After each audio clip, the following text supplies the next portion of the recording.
Why are they starving the Palestinians? Why are they killing the Palestinians? Why are they making Gaza unlivable? It's very simple. They want to drive them out.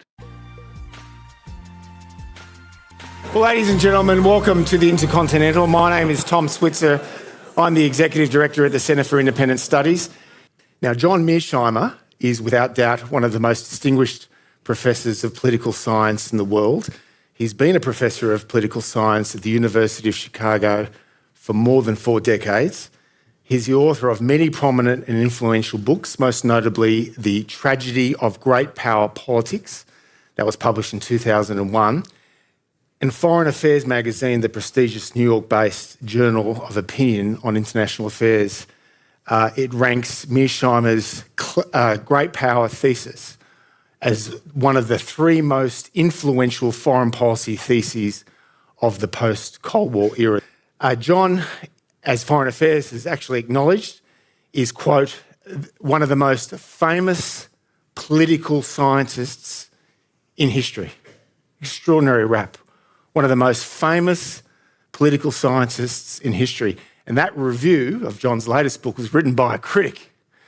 John is also, I think it's fair to say, a global sensation in the digital world. In fact, 19 of his debates and interviews on YouTube have each attracted more than 1 million views. Extraordinary, extraordinary. And I should stress that since he quite correctly predicted that the US-led invasion of Iraq would be not just unnecessary, but a strategic blunder of epic proportions. So it's an extraordinary reach and influence for John. And with that, it's my great pleasure on behalf of CIS to welcome Professor John Mearsheimer back to CIS. Thank you very much for the kind words, Tom. It's great to be back here. Great to see Tom again. And thank you all for coming out to hear me speak tonight. As everybody knows, since October 7th, the Middle East has been turned upside down. I think before October 7th, almost everybody thought that the Middle East was a quite stable area. There were no big problems. Then October 7th happened, and it looks like nothing but trouble today and for as far as the eye can see. And what I'd like to do is analyze what has happened since October 7th. I'd like to talk about the causes of the trouble, where we are today, and where we're going. And my basic argument is that Israel is the big loser. Israel is in really serious trouble today, and there's little hope of getting away from that moving forward. Second, that the Americans are also losers, although they do not lose as big as Israel does. And the winners, not in any decisive way, but the winners are the Iranians. For purposes of background, for putting a framework in your head, it's very important to understand that Israel today is what I would call Greater Israel. Israel controls everything between the river and the sea. And that Greater Israel includes what's called Green Line Israel. That was Israel before the 1967 war, plus Gaza, plus the West Bank. Okay, so there are those 3 areas that comprise Greater Israel. And what's very important to understand is that inside Greater Israel, there are roughly 7.3 million Palestinians and roughly 7.3 million Israeli Jews. There is rough equality between the 2 sides. So the question is, how does Israel think about dealing with Greater Israel, where you have rough equality between these 2 populations? And there are basically 4 options. One is you have a democratic Greater Israel. That's not going to happen because it would no longer be a Jewish state. Okay, because if you look at demographic patterns, the Palestinians are making more babies than the Israeli Jews. So that's not happening. Second possibility is a 2-state solution, Everybody loves to talk about a two-state solution. That is not happening, certainly after what happened on October 7th, but even before then, and I'll talk more about this. Benjamin Netanyahu and the Israeli elite has no interest in a two-state solution, okay? The third possibility is apartheid, and basically what you now have is an apartheid state. We can go into this in detail in the Q&A if you want to do that, but if you look at Amnesty International, Human Rights Watch, and B'Tselem, which is the leading human rights group in Israel, all three of those organizations have produced lengthy reports that lay out why Israel is an apartheid state. The fourth option is ethnic cleansing. And ethnic cleansing means getting rid of the Palestinians, for the most part, who live in Gaza and who live in the West Bank, and creating a greater Israel that is completely dominated by Israeli Jews and has very few, if any, Palestinians in its midst. So again, the four options are, number one, democratic greater Israel. Number two, two-state solution. Those two are off the table. Number three, apartheid, which is basically what you have now. And number four is ethnic cleansing, where you get rid of the Palestinians. Okay. Now, let's switch gears a bit and talk about what the situation looked like before October 7th. And focus mainly on Gaza. Before October 7th, the Palestinians in Gaza basically lived in a giant open-air prison. What happened was that in 2005, when Ariel Sharon was the prime minister of Israel, he decided to pull the settlers out of Gaza. As you know, there are settlers in the West Bank. Up until 2005, there were Israeli settlers in Gaza, and Sharon pulled them out. And he pulled them out because Gaza was a hornet's nest, and having settlers in there was a nightmare. And they had their hands full in the West Bank, and they wanted to focus on the West Bank. And what they did was pulled all the settlers out, and it became an open-air prison. Now, it looked up until October 7th like Netanyahu and company were able to manage the situation inside of Gaza. Nobody thought what happened on October 7th was going to happen. This is why the Israelis got caught with their pants down. They thought they were managing the situation very well. And what was going on there is that Netanyahu was actually very happy with the fact that Hamas was running Gaza. This is hard to believe today, but it is true. And he was making sure that Hamas was being funded and that Hamas was doing reasonably well. Now, why is that the case? Because Netanyahu is adamantly opposed to a two-state solution, and Mahmoud Abbas, who runs the Palestinian Authority in the West Bank, is in favor of a two-state solution. So from Netanyahu's point of view, Abbas is a threat because Abbas wants a two-state solution. So what Netanyahu has done is supported Hamas, because we all know Hamas does not want a two-state solution.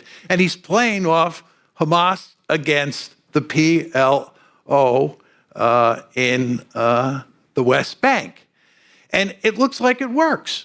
And by the way, every once in a while, every couple of years, the Israelis mow the lawn, which means they precipitate a conflict with the Palestinians. They go in there, they kill hundreds, if not thousands of Palestinians, destroy some buildings, and send them a very clear message that, we're in charge and we want you to understand that you have to remain in this open-air prison. So that's the basic situation that exists. It looks like Netanyahu is managing the situation, and almost everybody thinks that, which is, again, is why they get caught with their pants down on October 7th. But again, what happens on October 7th is that Hamas attacks into Israel, and I think it's fair to say achieves a spectacular success. I think the evidence is that Hamas was surprised by how successful they were. And anyway, they eventually leave Israel. and the Israelis consolidate the situation inside of their borders. And then they eventually go on the offensive against Hamas. And that offensive is now taking place. Okay. Now, what we want to ask ourselves is, what exactly are Israel's goals here? This is very important to understand what Israel is trying to do. Now, if you read the mainstream media in the West, and this includes Australia, what people talk about is that Israel is interested in, number one, defeating Hamas. And here we're talking about decisively defeating Hamas and eliminating Hamas. And you can understand why, from Israel's point of view, that makes sense. The second goal is to get the hostages back. As you all know, Hamas took about 240 hostages, and what the Israelis obviously want to do is get those hostages back. So there's sort of two principal goals here: defeat Hamas decisively and get back the hostages. What's not discussed in the Western media is the real goal. And the real goal is to ethnically cleanse Gaza. And the reason they want to ethnically cleanse Gaza is because, number one, that's the way you get out of apartheid. You all understand. Israel is an apartheid state, and the only way you get out of that situation is you cleanse. Furthermore, it's the only way you defeat Hamas. I'll talk more about this. It's quite clear that the Israelis are not going to defeat Hamas, right? And I can't believe they thought they would defeat Hamas before they went in there. They're too smart for that. But if you cleanse Gaza and you drive all the Palestinians out, you drive Hamas out. So you solve two of the principal problems you face with ethnic cleansing. You solve the apartheid problem, and you solve the Hamas problem. Now, you're probably saying to yourself, Israel wouldn't do anything like this. Just a couple points. First of all, to create the state of Israel, to begin with, you had to do massive ethnic cleansing. In 1948 and in 1967, the Israelis cleansed huge portions of what is today Greater Israel. And the idea that they wouldn't do this, if you read all sorts of Israeli media, they talk about ethnic cleansing all the time. And it makes perfect sense if you think about it. Final point I'd make to you is, one of the criticisms, and I'll talk more about this, of what the Israelis, and especially Benjamin Netanyahu, are doing in Gaza is they have not come up with a plan for what Gaza is going to look like after the shooting stops. In other words, what's the political solution here once the shooting stops? And Israeli military commanders, IDF military commanders, are constantly complaining these days that Netanyahu doesn't give them any sense of what the final political settlement's going to look like, so they can deal with Hamas and deal with the Palestinians with some thought in mind about what the end game is here. Well, the reason there's no end game, the reason they're not talking about how they're going to administer a Palestinian-dominated Gaza is because they want the Palestinians out. They want to ethnically cleanse Gaza. And then that brings us to the question, how do you do this, right? How do you get the Palestinians out? Well, first of all, they definitely went after Hamas to start with. That was the purely military side of the story. They went after Hamas. But to make ethnic cleansing work, you have to, number one, kill significant numbers of people, of Palestinians, who are basically innocent Palestinians, not Hamas. You have to kill large numbers of them, and you have to give them a powerful incentive by killing them to drive them out. Number two, you have to make the place unlivable. And that's what they're doing. I mean, they're not just killing people, they're making Gaza unlivable. I could go through this in detail in the Q&A if people want to hear the story, but it is, as many people say, especially the UN people who are there, the place is unlivable. And the reason it's unlivable is because they're trying to cleanse Gaza. It's very important to understand that. And then finally, what they're doing is starving the population. There's all sorts of talk about famine in the northern part of Gaza. The United States is leaning heavily on the Israelis to let food and other kinds of aid in. The Israelis are resisting at every turn. Why are they starving the Palestinians? Why are they killing the Palestinians? Why are they making Gaza unlivable? It's very simple. They want to drive them out. So that's basically what's been happening. And in the beginning, right, there was all sorts of talk about genocide. And I was on the record publicly as saying this is not a genocide. But after December, I changed my mind on that. I think the Israelis are now engaged in genocide. And what's happened here is because they have been unable to get the Palestinians out, they've had to increase the amount of killing that they do, right? They're continuing to push to get the Palestinians out of Gaza. And the way they do that is just kill more and more people and make make the situation in Gaza more and more unlivable, right? So the situation is just getting worse and worse and worse, despite the fact that the United States, and actually the West more generally, are doing what they can to help feed the Palestinians. So the question is, where are we today? Where are we today?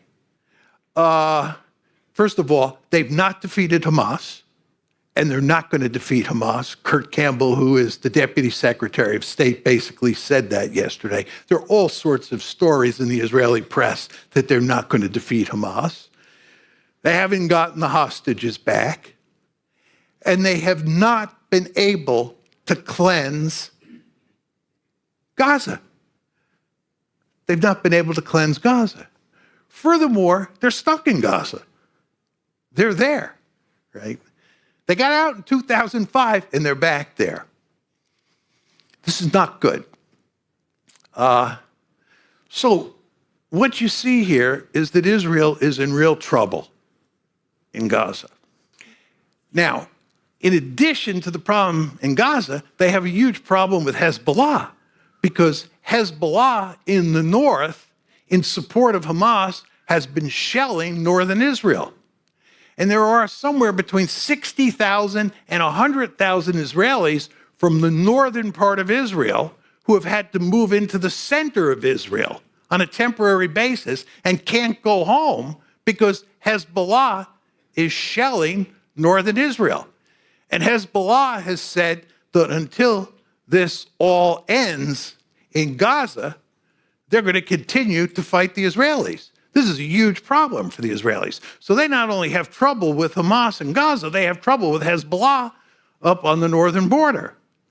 And by the way, the Houthis are actually now taking aim at the Israelis, and the Houthis just recently landed their first missile inside of Israel. Just one, but that's a harbinger of things to come. So you see how much trouble Israel is in. They have not achieved their objectives with regard to those two stated objectives and with regard to the ethnic cleansing.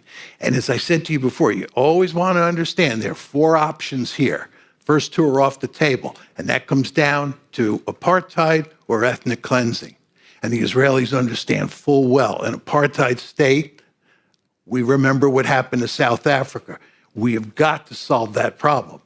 That's why ethnic cleansing is so attractive. But they've been unable to ethnically cleanse so far. That's that story. That's the story about Gaza. Let's shift gears now and talk about Iran versus Israel versus the United States.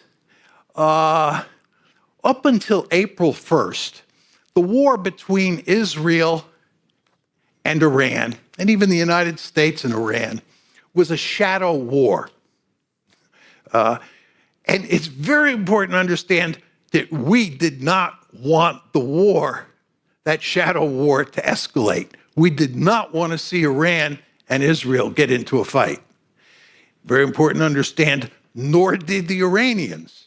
The Iranians had no interest in escalation. The country that had an interest in escalation were the Israelis. The Israelis have had their gun sights on Iran for a long time, and they've been doing everything they can over time to pull us into a war against Iran. But we didn't want a war. What happens on April 1st, as I'm sure all of you remember, is that the Israelis hit the Iranian embassy in Damascus, Syria. This drives the Iranians up a tree. And the Iranians make it clear that they're going to retaliate against Israel. The United States is aghast. The United States is very angry at the Israelis for doing this and not telling them that it was coming. So the Israelis, right, look like they're going to get a big conflict between Israel and the United States on one side and the Iranians on the other side. But the United States doesn't want this, and Iran doesn't want this. So what happens? This is April 1st, the attack on the embassy. On April 14th, Iran retaliates against Israel. You all remember this. The question is, what happens between April 1st and April 14th? And then what happens on April 14th? It's all very important to understand these details. The United States and Iran work together through intermediaries, because we don't have direct relations. We work together through intermediaries to make sure that the Iranian attack is limited, that we see it coming beforehand, and that the United States and the Israelis and others are able to deal with the attack. Furthermore, we make it clear that we want the Iranians not to hit any populated areas and to basically go after one or two military targets. We and the Iranians agree that it will be a limited attack. We're coordinating with the Iranians because, again, we don't want escalation. We, meaning the Americans, nor do they. Then, when the Iranian attack comes, a hotline, an informal hotline is set up between the United States and Iran via Oman, because both the Iranians and the Americans want to keep this one under control. Very important to understand that. And the Iranians attack, and what happens there? The Americans are deeply involved in defending Israel. You all remember, everybody talked about how the Jordanians, the Saudis, the French, the British, the Americans, the Israelis, they were all involved in dealing with this attack. This is a real problem for Israel because Israel has always prided itself on being able to independently deal with an adversary that thinks about attacking it. Well, in this case, right, not only are we coordinating things with the Iranians to make sure this is limited and it doesn't spin out of control, but there is considerable evidence that roughly half of the missiles and drones that were shot down by the United States, not by Israel. Roughly half. We were deeply involved. We had naval ships that shot down Iranian ballistic missiles, and we were using fighter aircraft to shoot down cruise missiles and shoot down drones. Now, the Israelis played a very important role in this, but it's important to understand we, the United States of America, were coordinating the effort. See how deeply involved we were? We wanted to keep this one under control. We wanted to make sure that that Iranian offensive against Israel was not successful. That brings me to the final part of the story about April events involving Iran and Israel. The Israelis retaliate on April 19th. Remember, April 1st is when they hit the embassy in Damascus. April 14th is when Iran goes after Israel, does limited damage, hardly any damage. And then on April 19th, the Israelis retaliate. Now, as you would expect, the Israelis wanted to unleash the dogs. The Israelis wanted a big counterattack on Iran. The United States did not want that for 1 second. We were trying to put a cap on the volcano. So what the Israelis end up doing is basically taking out one radar in the Isfahan area of Iran. Just one radar. It's a radar associated with an S-300 missile. It is a very, very limited response. And it's a limited response because the United States demands that it be a limited response. Furthermore, we go to great lengths to tell the Israelis they actually won a great victory on April 14th by stopping all those Israeli missiles and drones. So Israel, accept the fact that you won a great victory on April 14th. All we need is just a small-scale attack where we go after one radar, and that's the end of the story. And of course, that was the end of the story. This one went away, unlike Gaza, which continues on to this day. So what I'm telling you is you have these two big conflicts, the one in Gaza, which I just described, and then the one involving Iran, Israel, and the United States between April 1st and April 19th. Now, I want to talk about the consequences of this for Israel, United States, and for Iran. And as I said to you, I believe that Israel was the big loser here. Now you're saying to yourself, why is that the case? Number of reasons. First of all, the Israelis are back in Gaza. They got out in 2005. Ariel Sharon, as you all know, is no shrinking violet. He's at least as tough an hombre as Benjamin Netanyahu. He pulled out because Gaza's a hornet's nest. Well, the Israelis are back in Gaza. They have no way of getting out at the moment, and they have no solution to the problem. They've made Gaza unlivable. What are they going to do? The Palestinians are not leaving. What are they going to do? They're running the place. They're in deep trouble. Second reason the Israelis lose, you have to understand how the Israelis think about deterrence. And this is a very smart way of thinking about deterrence. I'm not being critical of Israeli thinking here. What the Israelis believe is that their deterrence depends on escalation dominance. Escalation dominance. That means if somebody whacks me and I whack them back, I whack them back harder than they initially whacked me. In other words, as we go up the escalation ladder, I dominate. Escalation dominance. The best example of this is in the summer of 2003, Hezbollah killed a few Israelis. This is up on the northern border. Hezbollah killed a few Israelis and kidnapped an Israeli. Okay? The Israelis massively retaliated. And Nasrallah, who is the head of Hezbollah, said, I think 2 months later, Nasrallah said, if I had known what the Israelis were going to do in terms of retaliating, I would have never allowed the attack on July 12th, 2006.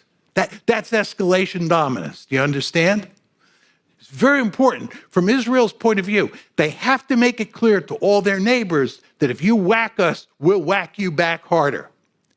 It's now very clear the Israelis no longer have escalation dominance vis-a-vis Iran or vis-a-vis Hezbollah. They cannot shut down the conflict with Hezbollah on their northern border. It's really quite remarkable. The Israelis are hitting Hezbollah very hard, and Hezbollah is responding. Hezbollah has 150,000 rockets and missiles, and those numbers will only grow with the passage of time. 150,000. right? So the Israelis are limited in what they can do. And with regard to Iran, I described to you what happened April 1st, April 14th, April 19th. That is not escalation dominance. I'm sorry. That is not escalation dominance. And furthermore, they needed the Americans. You all understand. I'm just sort of diverting from the path I'm on for 1 second. If you look at what's happening in Gaza, the Israelis could never conduct that operation in Gaza without American support. Not even close. And all sorts of Israeli generals say that in the Israeli press. They cannot, by themselves, produce the weaponry to conduct the operations they're now conducting in Gaza. They need us. And what I'm telling you about what happened on April 14th is they needed us. You hear all this talk about Iron Dome and their ability to shoot down missiles. They cannot do it alone. Iron Dome is not that formidable defensive system. And furthermore, given cost exchange ratios, the number of missiles that the Iranians and Hezbollah have, Iron Dome over the long term in a fight is just not very useful. So from a deterrence point of view, the Israelis are in real trouble. So my first point is they're in real trouble because they're stuck in Gaza and they have no solution to the problem. And number two, their deterrence has been badly weakened. Number three is it's very important to understand with the coming of all these missiles and the coming of drones, it's now possible for actors like Hamas, the Houthis, and Hezbollah, and Iran to develop the capability to hit Israel and cause enormous amounts of damage.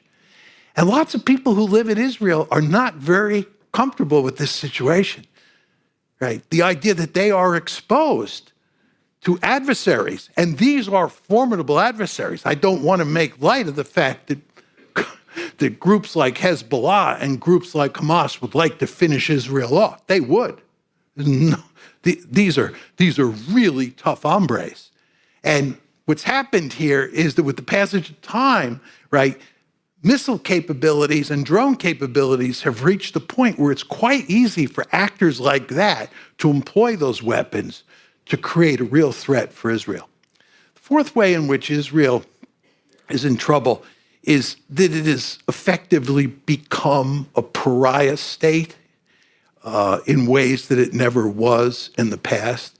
If you look at what's happening in the United States and all across the world on university campuses and college campuses, this is just evidence, whether you think what's going on is right or wrong, that Israel's reputation has been badly tarnished. Just if you think about the fact that South Africa took Israel before the International Court of Justice, and the International Court of Justice found not that Israel is committing genocide.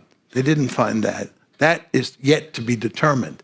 But what the International Court of Justice did find is that there is sufficient evidence, there's enough evidence to think that Israel might be committing genocide. And if you look at polls inside the United States, it's truly remarkable how many people, especially Democrats, believe that Israel is engaged in genocide. There's a recent poll that shows that 56% of all Democrats think that Israel is committing genocide. Think about that. 56% of Americans polled think that Israel is committing genocide. There's another poll that talks about Biden voters, that shows that 57% think Israel is committing genocide. 27% are not sure. 57% think Israel is committing genocide. 27% are not sure. And then 15% do not believe Israel is committing genocide. This is quite remarkable. When I think about how I thought about Israel, and virtually everybody I knew thought about Israel when I was a young boy and I was a young man, and how virtually everybody I know now thinks about Israel, fundamental transformation has taken place. It's really quite remarkable. And the idea that the Jewish state is being accused of genocide is really quite remarkable. This is a sign of big trouble. And the use of the apartheid label is used increasingly. And this is not going to change because the situation in Gaza is not going to get any better. That was one of the points I'm trying to get through to you. There is no solution on the horizon here. If anybody asked me in the question and answer period, what would I do to fix this problem? I could tell you what the answer is now. I have no idea. Let's be very clear on this. Categorically depressing. But anyway, I think that from Israel's point of view, what's happened to its reputation is disastrous. And I don't think it's going to get any better over time. So this is why, these 4 reasons. Number 1, the fact they're stuck in Gaza once more. Number 2, the fact that their deterrence has been weakened because they don't have escalation dominance. Number 3, the fact that they're surrounded by adversaries who loathe them, would like to destroy them, and who have increasing numbers of missiles and drones that can cause them lots of trouble is bad news. And number 4, the pariah state argument. Now let me conclude by talking briefly about the United States and talking about Iran. The United States is also a big loser here. First of all, it's in our interest to have peace in the Middle East. First of all, we've been fighting so many wars. The American public is just sick of all these wars. The last thing we want are more wars in the Middle East. Oh my God, a war against Iran. This is the last thing people want, right? We want peace. Furthermore, we need a peaceful Middle East so we can pivot to East Asia, right? From an American point of view, the most serious threat on the planet is China. The United States has to contain China. We have to pivot to Asia. We can't pivot to Asia because we're pinned down in Ukraine, and now we're pinned down in the Middle East. This is not good. We want, for sure, to settle this one, right? To have a situation like the one that existed before October 7th. Remember, Jake Sullivan said a few weeks before October 7th, we haven't seen the Middle East this peaceful for a long time, and he was very happy about that. And it made perfect sense from an American point of view. But that went away very quickly on October 7th. So we want peace. Second point is, we also care greatly about having friendly relations with as many states in the Middle East as possible. Why is that the case? The Russians are already there, number 1, and 2, the Chinese are beginning to move in. For all the older dogs, I noticed there are a number of older dogs in the audience. We all remember back in the day, right, when the US and the Soviet Union competed in the Middle East. Well, what you're going to see moving forward is not just the United States and Russia, but the United States, Russia, and China competing in the Middle East. The Chinese are building a blue water navy to project power into the Gulf, number 1. Number 2, they depend heavily on oil. Therefore, they're doing everything they can to have good relations with Iran, good relations with Saudi Arabia. And we are very worried about this. The United States doesn't want bad relations with countries in the Middle East that drive them into the arms of the Chinese and the Russians.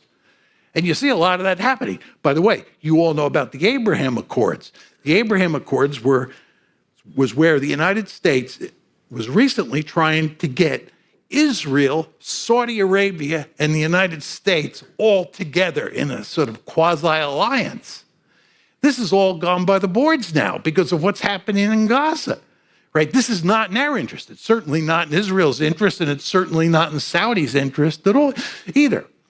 So you see the problem that we have here.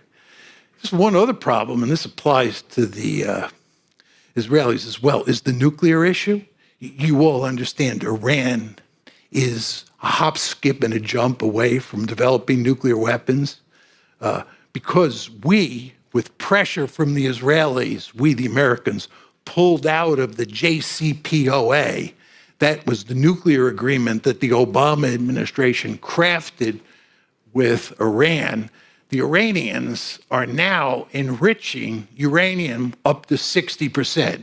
And you have to enrich uranium up to 90% to have enough, to have it capable of being turned into a bomb. And it's very easy to get from 60% to 90%. My guess is, and just from reading the literature, that Iran could have enough fissile material for 3 bombs in about 6 weeks.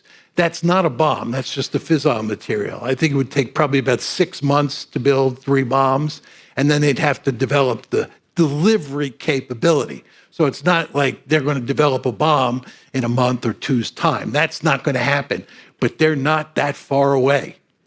And what happens when you bomb their embassy and then you get in a tit-for-tat fight with them on April 14th and April 19th is you give them an incentive to get nuclear weapons. And you can see signs of that. You can see signs of the Iranians talking about getting nuclear weapons. So one of the principal problems that the Israelis and the Americans face as a result of what happened between April 1st and April 19th is we've incentivized the Iranians to get nuclear weapons. Not that they'll go through with it, but we've given them powerful incentive to do that, and they have the capability because they can enrich uranium up to 90% and then produce bombs. Just say a few words in conclusion, Tom, about Iran. As I said to you before, I think Iran is the winner. I think America's the loser. I think Israel is the biggest loser. But I think that the Iranians are the winners so far. And this is not to say that they have really come out of this smelling like a rose, as my mother used to say. I don't want to go that far. But on balance, I think they've done quite well for themselves. First of all, they have been able, except for April 14th, to remain on the sidelines. And they are using their proxies in the region, or they're working with their proxies, that's a better way to put it, to great effect. Because as you know, the Iranians are allied with Hamas, they're allied with Hezbollah, they're allied with the Houthis, and they're allied with these militias inside of Iraq and Syria that have their gun sights not only on the United States, but on Israel as well. So they have been able to stay out of the fight, yet see their proxies do very well in this conflict with both the United States and Israel. Another point that you want to keep in mind is that Iran, as a result of all this, now has very close relations with Russia and China. What we're doing, what the United States is doing, is we're driving the Iranians, the Russians, the Chinese, and the North Koreans together, right? And this makes it harder for us to isolate Iran. And if Iran starts to go down the nuclear weapons road, and we want to put pressure on the Iranians, it's not clear the Chinese and the Russians are going to help us very much. We need the Chinese and the Russians to help us. But anyway, the Iranians feel like they're in quite a good situation because the United States and the Israelis have not been able to do anything to really harm them. In fact, Iran got away with whacking Israel. This is the first time that Iran has ever been able to launch missiles and drones from its own territory, hit Israel, and Israel barely retaliated. The Iranians are probably feeling good about that, as they should. And then the final point is the sanctions against Iran are not working the way they once were. They have weakened. So if you look overall at what's happened to the Iranians and what's happening to the Americans, and especially what's happening to the Israelis, you see that the situation after October 7th is fundamentally different than the situation before October 7th. Just in the case of the Israelis, before October 7th, it looked like they were in the catbird seat. They were managing very well in their own opinion, the situation in Gaza. And by the way, I want to be clear here. I thought they were doing an excellent job of managing the problem in Gaza. I thought they had things under control. I was shocked by what happened on October 7th. But once October 7th happened, and as we've watched these two conflicts play themselves out, one, the war in Gaza and how that's linked to Hezbollah, you don't want to forget, and then two, the Iran, Israel, United States exchange between April 1st and April 19th, it's quite clear that the world has changed in ways that are not good for either Israel or the United States. Thank you.